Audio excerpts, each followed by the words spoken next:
So now that we have all of our really, really hot wort in here, we're gonna make sure that we push out as much air as we can. And to do that, I just use a couple of hot pads and push it out.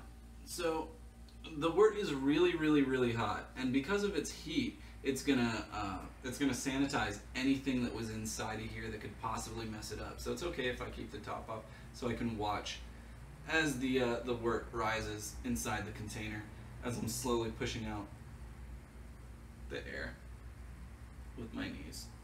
But that's good enough. And then you just want to make it really airtight, you know. That's good.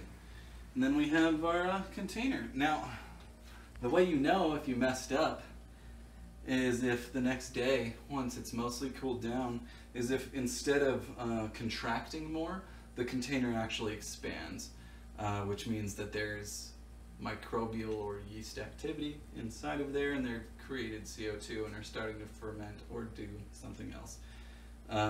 But if you use really, really hot wort, it's pretty much impossible for that to happen.